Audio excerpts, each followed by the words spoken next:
Good morning. So today we are going to move on through chapter 1. We are going to do section 1.5, which is using a problem solving plan to solve problems.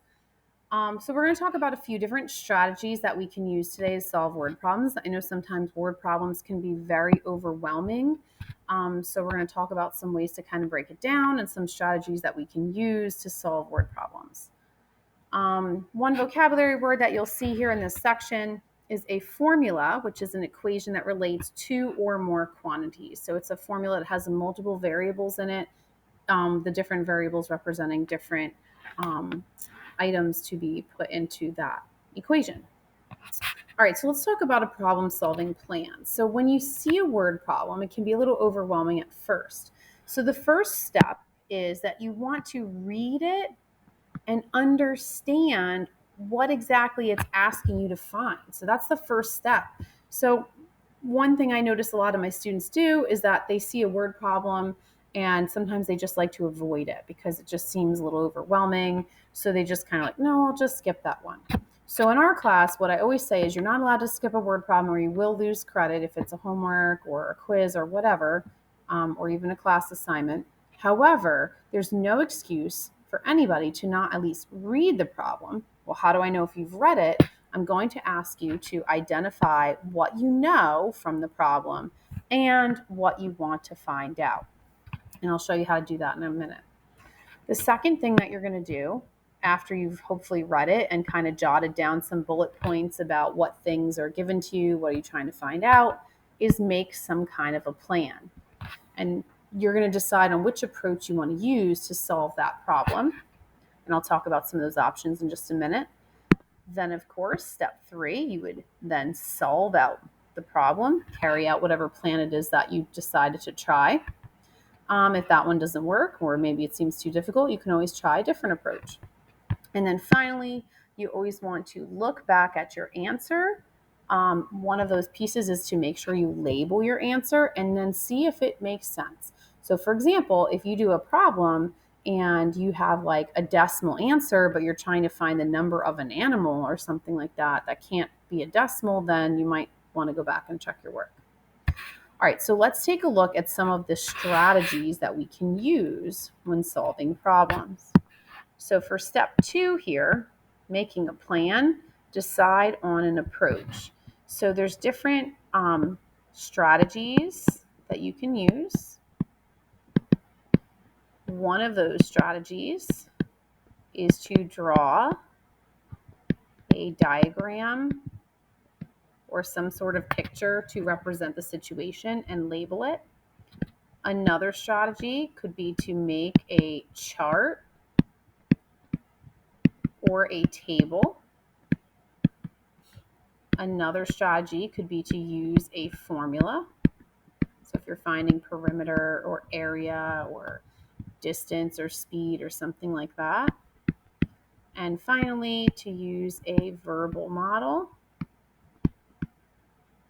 which then will translate into an equation or an inequality in some situations. Okay, so let's take a look at some of our examples. So the first question here, it says, a group of people go to a play. Adult tickets cost $8, and for children under 12, the tickets are costing $5. So that's some information that we know. We know that adults are $8, the children under 12 are $5. There are 4 children, and the group spends $44 total. And then we want to find out how many adults attended the play. So what do you know? So let's jot down those things that we know. So we know that the adults are $8 each. The kids are $5 each. The total is $44. And we know that the number of kids attended was 4. What do we want to find out? How many adults? Okay, so in this situation, there's a couple options. You could either use the strategy for making a table or a chart, or you can use a verbal model. The verbal model translated into an equation is always going to be your quickest way, but it's the most like mathy or algebraic way. So sometimes if the problem seems a little bit too confusing, you can try a chart or a table. So first I will do it the verbal model way. So if I'm using a verbal model, sometimes for some people, the verbal model almost makes it seem more confusing than it has to be. So don't overthink it. It's just very simple. You're just kind of writing down what your thought process is. So if I know I'm going to a show or and I'm buying tickets or something like that, right? Obviously, there was a total cost. Well, how is that total cost figured out? Well, in this case, we have the cost of adults, and then we have the cost of the kids. And if we add those two pieces together, we would get the total cost for everyone. Now, you could even take this verbal model and break it down a little bit more. Well, how do you figure out what the total cost for the adults are? Well, that would be the price times the number of adults, right? And same thing for the kids, it would be the price times the number of kids. And that would equal your total. So we know already that we have 4 kids. There's 4 kids and they're each $5. So we can figure out that the price for kids times the number of kids is going to be 20. And we know the total was 44 because that was given to us. And then for the adults, we know the price was $8, but we didn't know the number of adults. So I'm going to just make that my variable. And I'm just going to make it an A to represent adults, but you could use any variable that you'd like. So now I have 8A plus 20 equals 44. So now to solve it, you're like, well, I know the kids are costing $20. So if I subtract that off the total, I'm left with $24. And then if I divide that by the $8 for each adult ticket, that leaves me with three tickets. So be careful because you have to label your answer. And remember, what was it that we were trying to find? How many adults? So I looking at my answer, at first I started writing a $sign in there, but that wouldn't have made sense. That wouldn't have helped me answer the question, how many adults? So I know now that I need 3 adult tickets, or I should say 3 adults. So not only do you want to make sure your label is correct, but you also want to make sure that is a logical answer. So I have 3 adults. That makes sense. If I had 300, that might seem a little bit much since it's only going to cost us $44. Or if I had some sort of decimal or fraction, that wouldn't make sense because you can't have a decimal or a fraction of a person. All right, so let's take a look at another way we could have done this problem using a chart or a table. So I did the verbal model already. So now we're going to try it this way. And you can also use this to even check your work. So we said that we have the number of kids. And we know the cost for kids. I guess I should just write cost for kids was 20 because it was the 4 times 5. Right? So if I had 0 adults and just the $20 for the kids, my total cost would have been 20. If I had 1 adult, that would have been $8 and 20 for the kids plus the 8 would have given me 28. If I had 2 adults, 2 times 8 is 16 plus the cost of the kids would have given me 36. If I have 3 adults, 3 times 8 is 24 plus the cost of the kids would have given me a total of 44, which was the right answer. And then 4 adults, 4 times 8 would have been 32. And if I added that to the cost of the kids, that would have given me 52, which is more than I spent. So another option would have been to do some kind of a table or a chart, just showing how the different amounts would have added up. And then obviously the one that adds up to the total that we were given, then we know that that was the correct number of adults. As long as you're showing your work with whatever strategy you choose, that's fine.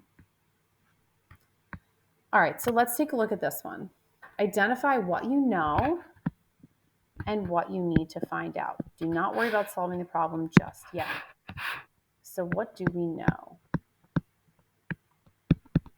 A salesman is reimbursed $50 a day for food and lodging. So that's something that we know. He gets 50 per day. He also receives 35 cents for each mile. So that's something else that they're giving to us, 35 cents per mile. He drives 124 miles. And he is reimbursed a total of $193.40. What are we trying to find out? How many days was his trip based on this information? So find out number of days. All right, so what we know and what we're trying to find out. All right, so again, we're not going to use a formula here because there's nothing involving anything that has a formula, and there's really nothing to draw a diagram or a picture for. So again, this would be a chart or table or verbal model. So one option is if I were to do the verbal model, I know that there's two things being combined to get that total. So typically when I do verbal model, I think, well, what were the things that were being added up to get my total? So we know it was the daily cost, or you know what, maybe I'm going to write cost per day. Cost per day plus the mile reimbursement, or the miles money, I'll just say, and then that's going to equal our total. And the words that you use aren't so important as long as you know what they're representing. So basically this guy's going to get money for just each day that he worked. He was out on the road. He gets a specific amount of money towards food and whatever. And then he also gets a specific amount of money towards the miles that he's driving. So how do you figure out what that food and lodging cost was?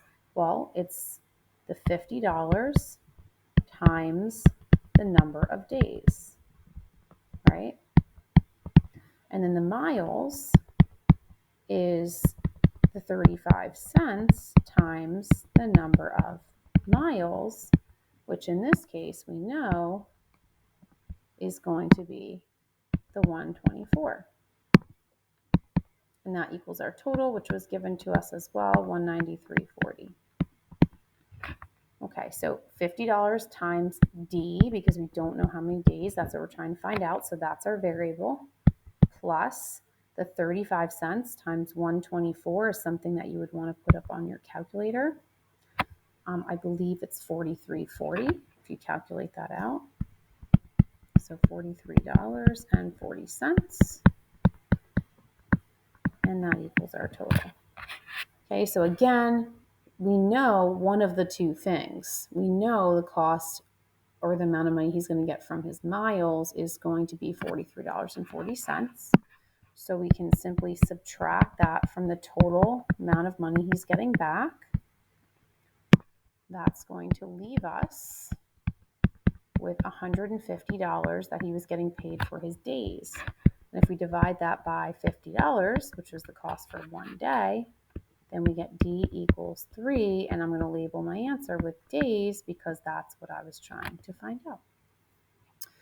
If doing the verbal model into the equation is too difficult for you, or it's a little confusing, or you just want to check your work, you can certainly use a chart or a table for this instead. All right, so now here's another example. On first glance, it looks very difficult because you see all these fractions kind of jumping out at you.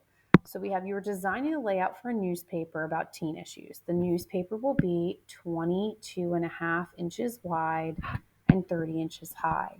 You plan to have 5 columns with 1/8 inch gaps between them and 3/8 inch margins on the left and the right sides.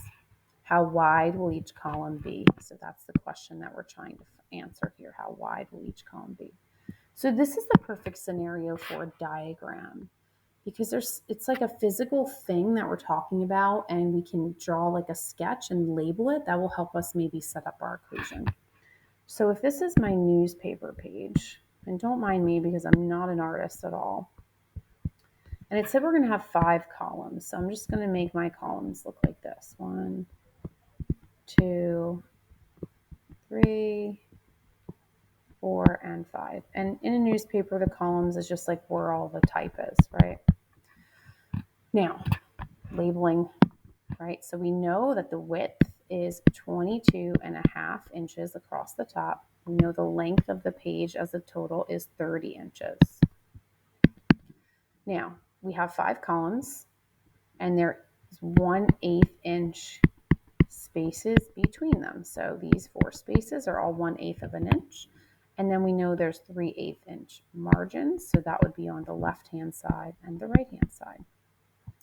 And then, of course, we're trying to find what these columns are. The only thing we know is that they're all the same. So whatever that width is for the first column, it's going to be the same value for all 5. So I can use that same variable. So you can see once you draw this picture and kind of label it, now it's like starting to come together. We still have to set up some kind of an equation here.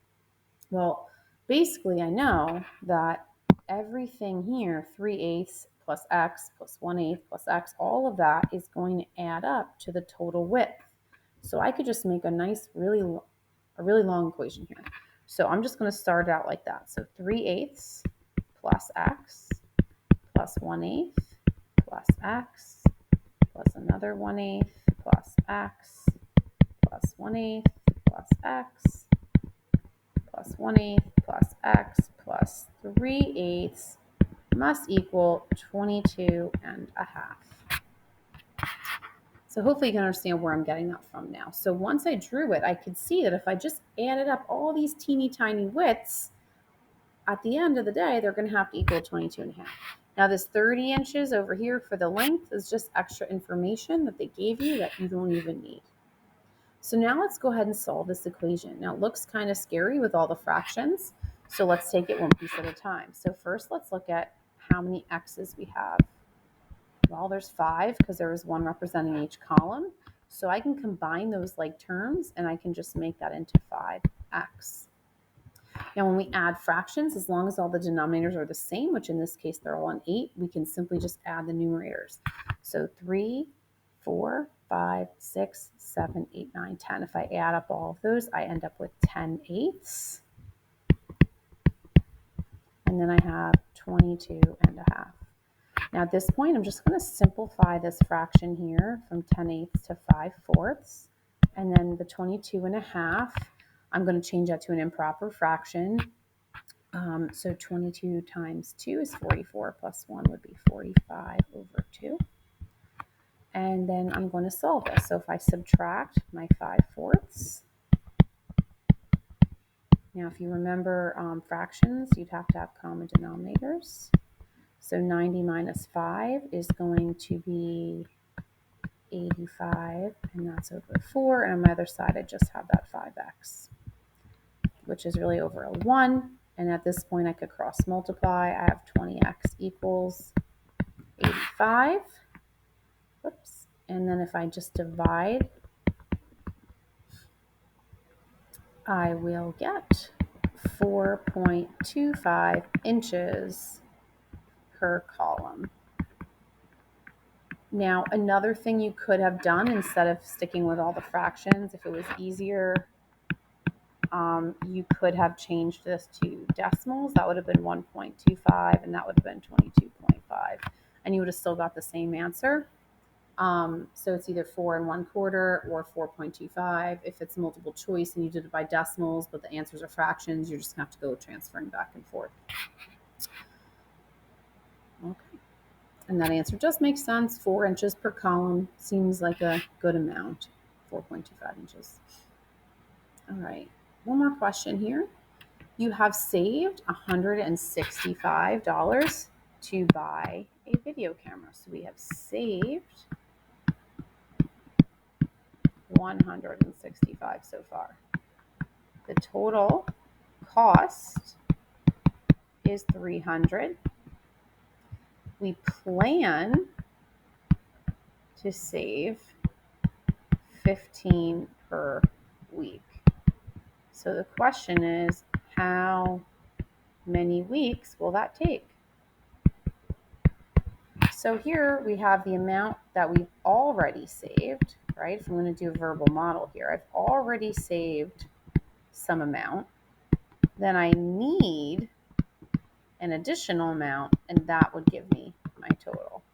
So basically it's like, what do I have? I'll write it this way. What do I need? And then that will give me my total. Well, I have $165 saved already.